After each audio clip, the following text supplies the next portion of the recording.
बिस्मिल्लाहिर्रहमानिर्रहीम। लाखों करोड़ों दरूदो सलाम नबी पाक सल्लल्लाहु अलैहि वसल्लम पर और आपकी अहले बैत पर। मुअज़्ज़ज़ सामीन, इस्लामिक गुलदस्ता चैनल में आपको खुशामदीद कहते हैं। सामीन, आज हम अपनी वीडियो में आपको ज़ुल्क़रनैन के दौर की वहशी बस्ती के बारे में बताएंगे। ज़ुल्क़रनैन का नाम इस्कंदर है। ये हज़रत ख़िज़र अलैहिस्सलाम के खालाज़ाद भाई हैं। उन्होंने इस्कंदरिया बनाया और उसका नाम अपने नाम पर रखा। हज़रत ख़िज़र अलैहिस्सलाम उनके वज़ीर थे। सामीन, दुनिया में ऐसे 4 बादशाह हुए हैं जो तमाम दुनिया पर हुक्मरान थे। 2 मोमिन, हज़रत ज़ुल्क़रनैन और हज़रत सुलेमान अलैहिस्सलाम, और 2 काफिर, नमरूद और बख्त नसर। ज़ुल्क़रनैन बादशाह थे। चूँकि उनके सर के दोनों तरफ तांबा रहता था, इसलिए उन्हें ज़ुल्क़रनैन कहा गया। ये रूम और फारस दोनों के बादशाह थे। हज़रत अली रज़ी अल्लाह ताला अन्हु फरमाते हैं कि इस नाम की वजह यह भी है कि ये अल्लाह के नेक बंदे थे। अपनी कौम को इन्होंने अल्लाह की तरफ बुलाया तो ये लोग उनके मुखालिफ हो गए और उनके सर के एक जानब इस कदर मारा कि ये शहीद हो गए। अल्लाह ताला ने इन्हें दोबारा ज़िंदा कर दिया। कौम ने फिर सर के दूसरी तरफ इस कदर मारा जिससे ये फिर से मर गए। इसलिए भी इन्हें ज़ुल्क़रनैन कहा जाता है। मशरिक़ से मग़रिब की तरफ से हद करके आने की वजह से भी इन्हें ज़ुल्क़रनैन कहा गया। अल्लाह ताला ने आपको बहुत बड़ी सल्तनत दे रखी थी, साथ ही साथ कुव्वत लश्कर, आलात हर्ब भी। ज़मीन के अदना व आला निशानात अल्लाह ताला ने आपको बता दिए थे। आप तमाम ज़बानें जानते थे। जिस कौम से भी लड़ाई होती उसकी ज़बान बोल लेते थे। एक मर्तबा हज़रत अली रज़ी अल्लाह ताला अन्हु से किसी ने पूछा कि ज़ुल्क़रनैन मशरिक़ व मग़रिब तक कैसे पहुँच गए, तो आपने फरमाया कि सुबहान अल्लाह, अल्लाह ताला ने बादलों को इनके लिए मुसख्खर कर दिया था और तमाम असबाब इन्हें मुहैया कर दिए थे और पूरी कुव्वत व ताकत दी थी।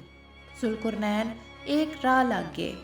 ज़मीन की एक सिमत यानी मग़रबी जानब कूच कर दिया। जो निशानात ज़मीन पर थे उनके सहारे चल खड़े हुए। जहाँ तक मग़रबी रुख चल सकते थे चलते रहे, यहाँ तक कि अब सूरज के ग़ुरूब होने की जगह तक पहुँच गए। सामीन, ये बात याद रहे कि इससे मुराद आसमान का वो हिस्सा नहीं जहाँ सूरज ग़रूब होता है, क्योंकि वहाँ तक तो किसी का जाना नामुमकिन है। उस रुख जहाँ तक ज़मीन पर जाना मुमकिन है हज़रत ज़ुल्क़रनैन पहुँच गए।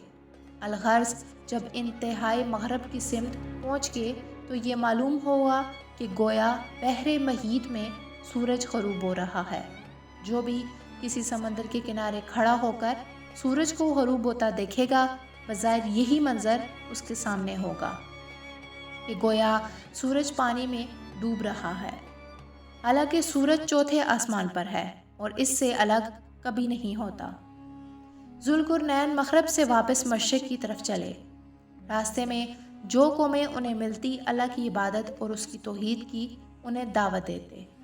अगर वो कबूल कर लेते तो बहुत अच्छा, वरना उनसे लड़ाई होती और अल्लाह के फजल से वो हारते। आप उन्हें अपना मातहत करके वहाँ के मालो मवेशी और खादिम वगैरह लेकर आगे को चलते। सामीन, ज़ुल्क़रनैन 1600 साल तक ज़िंदा रहे और बराबर ज़मीन पर दीन इलाही की तबलीग में रहे। साथ ही उनकी बादशाहत भी फैलती रही। जब आप सूरज निकलने की जगह पहुँचे, वहाँ आपने देखा कि एक बस्ती आबाद है, लेकिन वहाँ के लोग बिल्कुल नीम वैशी जैसे हैं। ना वो मकानात बनाते हैं, ना वहाँ कोई दरख्त है। सूरज की धूप से पनाह देने वाली कोई भी चीज़ उन्हें वहाँ नज़र नहीं आई। उनके रंग सुर्ख थे, उनके कद पस्त थे और उनके कान बहुत बड़े बड़े थे। आम खुराक उनकी मछली थी। सूरज के निकलने के वक्त वो पानी में चले जाया करते थे और ग़रूब होने के बाद वो जानवरों की तरह इधर उधर हो जाया करते थे और ना ही वहाँ कुछ उगता था।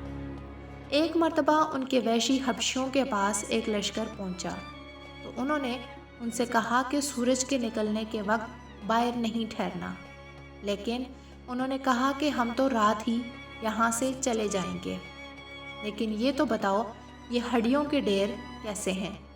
تو انہوں نے کہا کہ یہاں پہلے ایک لشکر آیا تھا، سورج کے نکلنے کے وقت وہ یہیں ٹھہرا تھا، لیکن وہ سب مر گئے، یہ ان کی ہڈیاں ہیں۔ یہ سنتے ہی وہ وہاں سے واپس ہو گئے۔ سامعین، امید ہے کہ آپ کو آج کی ویڈیو پسند آئی ہوگی۔ اگر ویڈیو پسند آئے تو ویڈیو کو لائک کریں اور چینل کو سبسکرائب کریں۔ شکریہ۔